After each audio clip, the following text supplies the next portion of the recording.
Donc voilà les petites crottes qui sont devenues des machines à crottes, hein, littéralement. Là je viens nettoyer, j'ai pas trop nettoyé où ils sont, mais en gros, bon, il y a tout le sol qui est recouvert de caca en une nuit. Hein. Donc ça y va. Hein.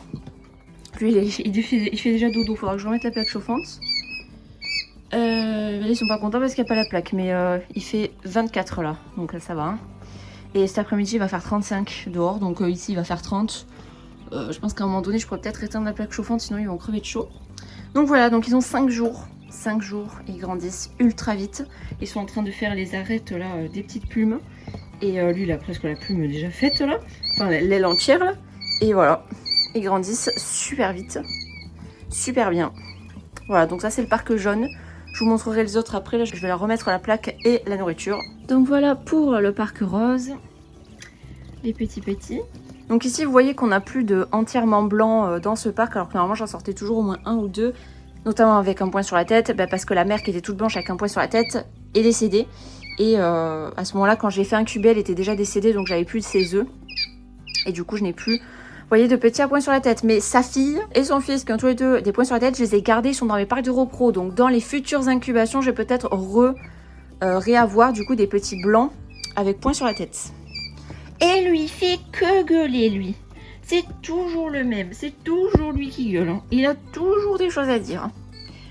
Voilà. Et sinon, ouais, on a différentes nuances de roux.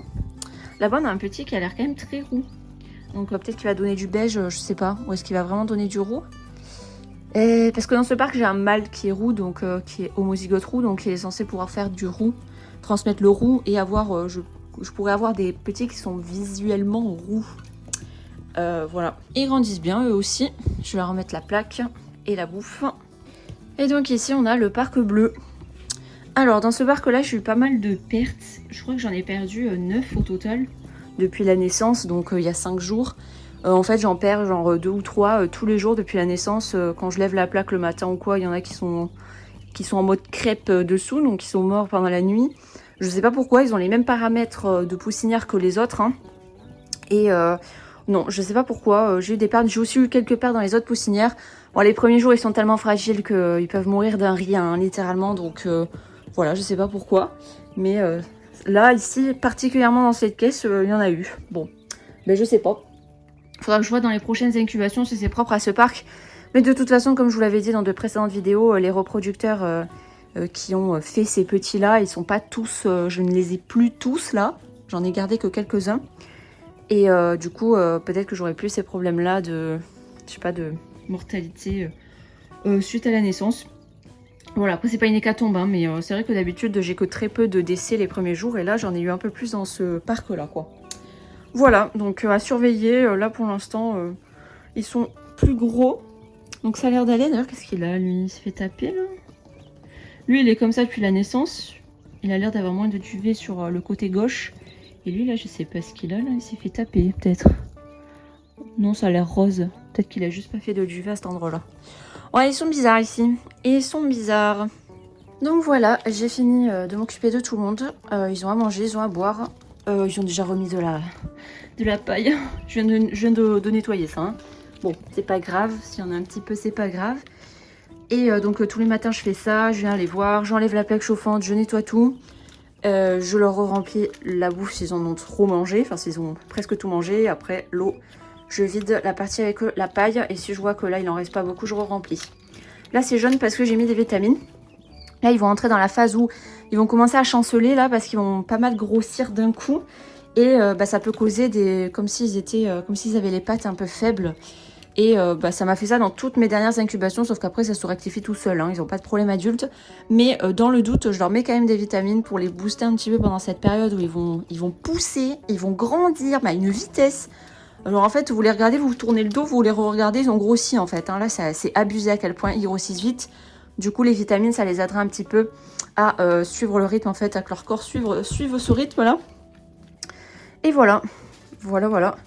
Et peut-être que la semaine prochaine, donc ils auront 2 semaines, je vais peut-être tester en mettre dehors, parce qu'il va faire super chaud. Cet été là, ça va être au plus bas, la nuit va faire 22 et après toute la journée il va faire 35. Hein, donc bon, il fait assez chaud. Hein. Là, je suis déjà en train de suer quoi. Voilà, mais eux ça va leur plaire parce que là ils aiment le chaud. Donc voilà, je verrai au feeling, je verrai en fonction de la météo aussi. Là, ils ont bien grossi parce que rien n'est là. Il va dans le trou, mais il rentre presque plus. Lui c'est un des petits. Lui, là, il rentre plus s'il essaie d'aller dans le trou, d'aller dessous, là, comme l'autre, là. D'ailleurs, lui, non, lui, il a pas un point sur la tête, c'est qu'il a un point où il a pas de duvet. Donc, on voit sa peau, en fait. Voilà, parce que je crois que tous les jeunes ici, ils sont pas, en fait, ils sont pas tuxedo. Ils sont homozygote bleu ou quelque chose comme ça. Donc, là, je pense pas que j'ai de homozygote tuxedo, donc tout blanc avec les points sur la tête, là. Je pense que je ne peux pas en sortir cette fois-ci. Voilà, voilà, pour les petites nouvelles. Donc, soit après, je vous donnerai des nouvelles des grands, parce que je suis en phase encore de, vous savez, de faire rencontrer les deux groupes. Là, ça va faire une semaine. Oui, ça va faire une semaine demain qu'ils se sont rencontrés. Bon, ils se mélangent pas, hein. Ils se mélangent pas. Des fois, le petit gris, il pète un plomb, il se met à poursuivre tout le monde. Il le fait peut-être une fois par jour, donc ça va, il le fait pas tout le temps. Hein. Mais c'est vrai que c'est assez tendu. Donc du coup, ce que je vais devoir faire, c'est que je vais pas les mettre dans le poulailler directement avec les grands. Je vais en fait leur laisser leur poulailler. Je vais le mettre dans le grand enclos et comme ça, il y aura 2 poulaillers, un pour chacun. Il faut que j'attende que du coup les... Attendez, je vais vous les montrer. Eh bien, je voulais vous les montrer, mais bon, ils sont un peu éparpillés. Donc il faut que j'attende là que les petits poulets prennent en assurance et donc qu'ils vieillissent, hein, pour qu'ils aient les hormones qui montent un peu, pour qu'ils aient envie de challenger les autres, de challenger les grands et de faire leur place, quoi. Là, ils ont encore trop une mentalité de bébé, même si physiquement ils sont très grands. Voilà, donc il faut attendre. Donc du coup, leur enclos là, mon conjoint il va en faire un autre. Il va en faire un dernier qu'on va mettre dans l'enclos du fond là-bas. Et comme ça, chacun aura le dodo. Là, il y a les grands, ils ont leur poulailler. Et les petits, ils auront leur poulailler aussi. Et ils pourront choisir, soit ils vont dormir là, soit ils vont dormir là. J'ai pas envie de les forcer à aller dormir avec les grands si jamais ils veulent se taper en fait. J'ai vraiment pas envie de faire ça. J'ai envie de les laisser se débrouiller et choisir quand est-ce qu'ils vont avec les grands. Même si ça prend 3 mois, 4 mois, 6 mois, je m'en fous, au moins je les force pas à se mettre ensemble, quitte à... Enfin, avec le risque qu'ils se bastonnent dans le poulailler pendant la nuit, quoi. J'ai pas trop envie de faire ça. Donc voilà, donc... à un moment donné, je les forcerai à aller dans le poulailler pour qu'ils voient que ça existe et qu'ils peuvent y aller. Hein, parce que là, pour l'instant, ils savent même pas qu'ils peuvent aller dedans. Et comme ça, après, ils font leur choix, mais je veux pas les enfermer dedans, quoi. C'est je les mets dedans et ils peuvent sortir, quoi. Voilà ce que je ferai. Sinon, après, là, il y a les petits poussins qui grandissent bien. Ils sont bien dans leurs plumes, ils sont très beaux. Je pense que j'ai beaucoup de coques. Hein. J'ai beaucoup de coques dans ce lot-là. J'ai plus de coques que de poules dans ce lot, je pense. Et voilà. Et je vous donnerai plus de nouvelles dans les prochains jours que j'ajouterai à cette vidéo. Alors ici, j'ai quelques œufs de caille qui ont des défauts. Donc par exemple, celui-là, vous voyez, il s'est fait taper très certainement par une caille. Donc du coup, il a des petits... des renfoncements, donc du coup je vais les donner à manger au poulet et je vais leur donner cru, donc je vais juste le couper avec ça là et leur verser dans un bol et ils vont le manger cru. On va voir ça. Hier j'ai fait le test parce que j'avais un œuf qui avait un énorme trou et je voulais pas m'embêter à le cuire et tout, donc il venait d'être pondu, hein. Donc du coup je me suis dit vas-y, je le donne direct comme ça cru. Ils se sont jetés dessus comme des malades, donc je vais essayer ça. Et comme ça après j'irai ouvrir aux grands qui sont encore dans le poulailler. Je vais donner les œufs de caille là que aux petits. Parce que si les grands sont là quand je donne ça, ils s'approprient ce que je vais donner, les petits ne peuvent pas en goûter une miette. Hier, ils en ont déjà mangé les grands, donc du coup, c'est aux petits. Voilà, là. Donc du coup, ils sont là. Là, il y a la gamelle. Alors, je vais essayer de filmer comme je peux.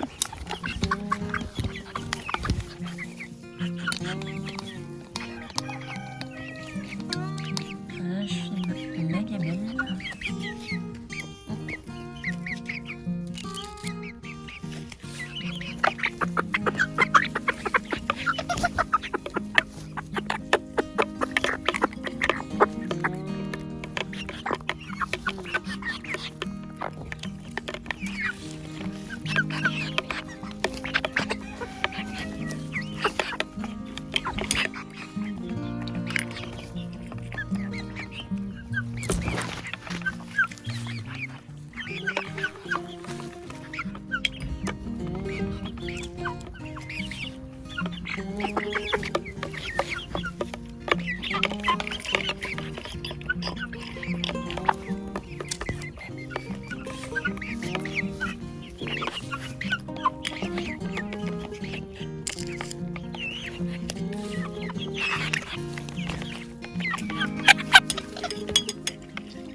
Bon, j'ai peut-être filmé que les cucus. Mais voilà, ils se régalent. En fait, ils boivent ça comme de l'eau. Et il y en a, ils m'ont volé quand j'avais les coquilles dans les mains, que je voulais les ranger, ils me l'ont volé. Ils me l'ont arraché des mains et ils sont partis avec. Parce que bon, les coquilles vides, bon, ils viennent de la manger en entier. Bon, bah d'accord. Voilà. J'attends qu'ils mangent un peu et après je vais ouvrir au grand. Il commence déjà à faire chaud. Donc ils vont avoir chaud dans le poulailler là. Et il faut que j'aille remettre de l'eau à un peu tout le monde avant qu'il commence à faire 30 degrés alors qu'on est le matin. Bon, je commence à avoir beaucoup d'œufs, hein, n'est-ce pas? Ça, c'est un premier plateau. Un deuxième plateau plein. Un troisième. Et un quatrième plein. Chaque plateau peut contenir 72 œufs. Donc là, j'ai 72 x 4 œufs, sachant que c'est en moins d'une semaine, hein, de ce que je produis. Là, cette semaine, personne ne m'a contacté pour avoir des œufs fécondés. Donc du coup, vu qu'ils sont quasiment tous fécondés, je pense, eh bien, c'est pas grave, je vais tous les faire cuire et les redonner au piout, tout simplement. Donc quand je fais cuire les œufs donc sous forme d'œufs durs, les cailles, elles aiment pas trop, elles se jettent pas trop dessus, hein. Alors que les poussins, les poulets, ils se jettent dessus. Là, j'ai beaucoup de poules, de poussins, de poulets, donc ils vont adorer manger tout ça, ils vont manger. Donc presque, plus de 300 œufs. Ils vont se manger en une fois, hein, tout cela. Et ça va partir en 3 secondes. Et donc du coup, la semaine prochaine, je vais réaccumuler comme ça 3 plateaux et je vais refaire une incubation. Du coup, de chaque parc, hein, là vous avez les couleurs. Et donc les 3 parcs en même temps. Et comme ça, je vais pouvoir tester la fécondité de mes nouveaux reproducteurs que j'ai donc ajoutés récemment là d'une des dernières incubations. Bon, ça fait un moment que je ne vais pas montrer les poussins. Donc c'est parti. Les petits poupous là. Ils ont 1 mois. Ils ont tout pile 1 mois, il me semble. Et je pense que j'ai beaucoup de coques. Je crois que chez les pétins, la seule femelle, c'est elle, donc la petite grise, qui va attaquer le Brahma dans l'incubateur. Tous les autres, vous voyez, ils ont la crête et les barbillons vachement développés pour du 1 mois. Et la seule qui a une crête qui est peu développée, c'est elle, hein, du coup. Donc je crois que j'ai qu'une seule femelle Pékin. Donc ça ferait 4 coques et une poule. Là, en Orpington, ça, je pense que c'est une poule. Là, on doit avoir un coq marrance derrière, là. Celui-là, là. Et coq noirance aussi, je pense. Coq marrance et coq noirance. Là-bas, on a une poulette Brahma. Du coup, là, il y a la boiteuse derrière qui est couchée, qui fait sa vie, hein. Là, je pense qu'on a un coq Brahma. Là, on a une poule. Là, on a un coq, je pense. Et là, la coque encore. Il y a beaucoup de coques.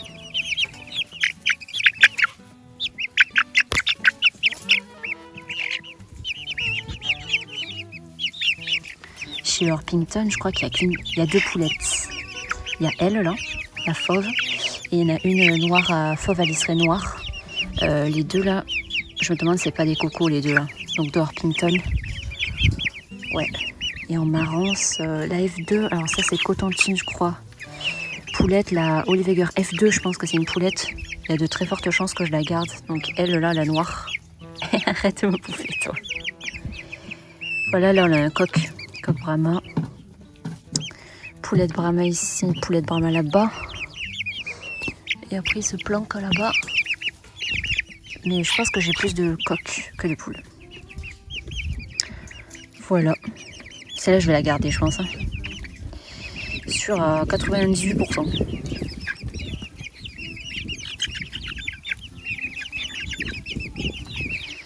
Et j'aime trop le petit chocolat, mais je pense que c'est un coq. Mais rien n'est encore sûr. Allez.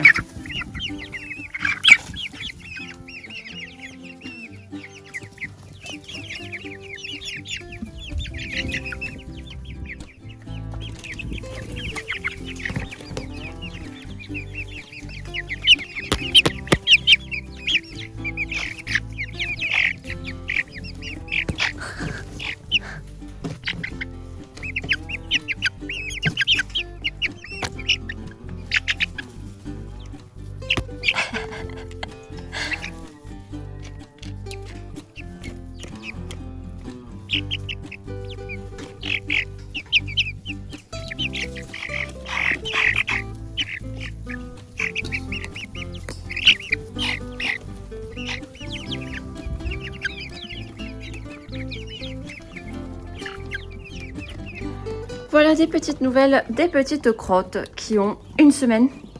Ouais, ils ont une semaine tout pile. Là, et regardez-moi ça. Comme ils sont beaux. Ils ont les plumes qui poussent bien. Voilà. Ils caguent bien, je nettoie tous les jours. Là, je viens de nettoyer. Donc c'est pour ça que j'ai pas remis l'eau et la nourriture. Et voilà. La semaine prochaine, donc ils auront 2 semaines, je vais essayer de les passer dehors parce qu'il fait super chaud. Là, toute la semaine, genre toute la semaine, il fait 37 l'après-midi et la nuit, il fait 20. Donc ils n'auront pas trop froid. S'ils sont à l'ombre au niveau de la chaleur, ça devrait aller. Et voilà, donc je ferai ça la semaine pro. Là, en ce moment, je filme que dalle. Genre, je filme pas du tout parce qu'il fait super chaud. C'est trop chiant. Et du coup, ben, moi, le matin tôt et le soir tard, c'est les 2 seuls moments où je peux m'occuper des pioutes dehors parce que sinon, il fait ultra chaud.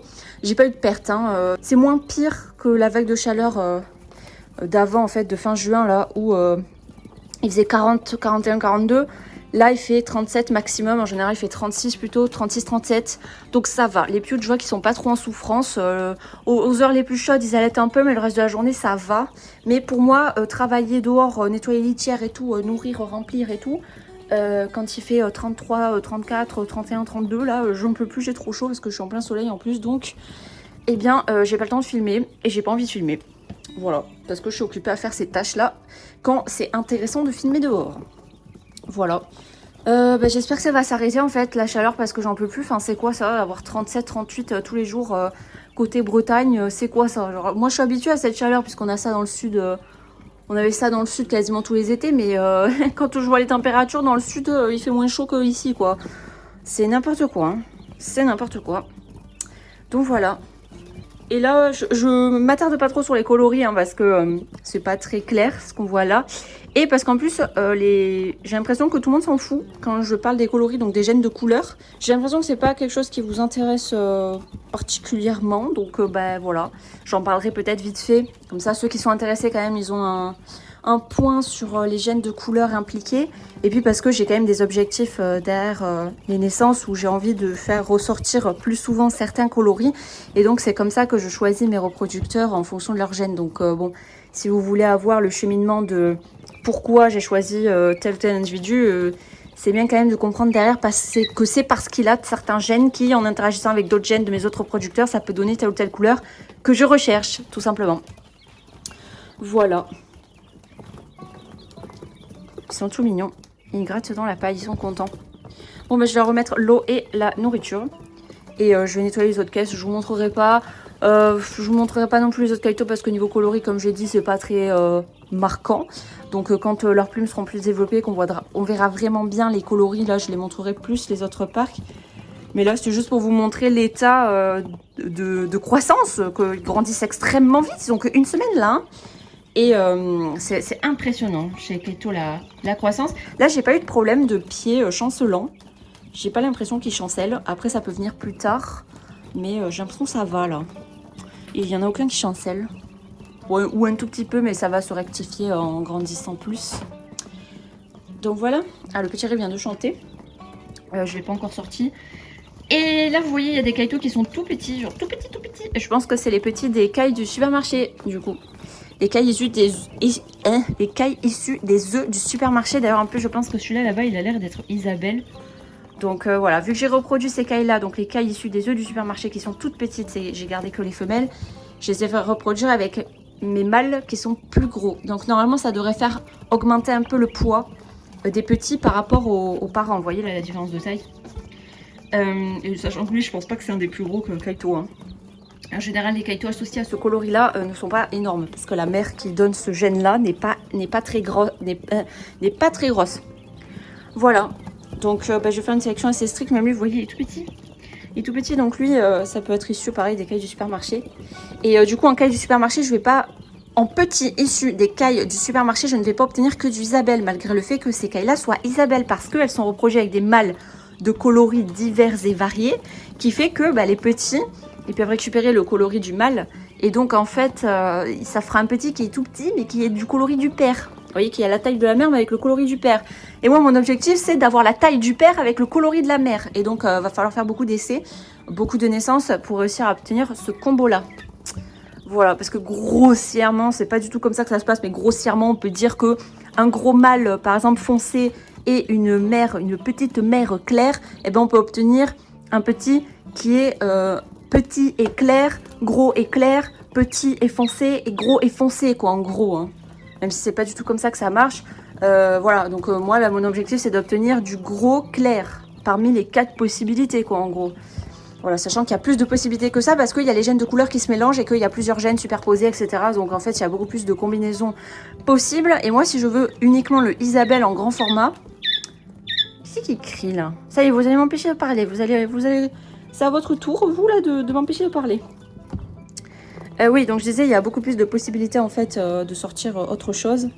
Et voilà, donc mon objectif, c'est de sortir du Isabelle grand format grâce aux cailles du supermarché. Voilà. Donc on attend que ça se passe.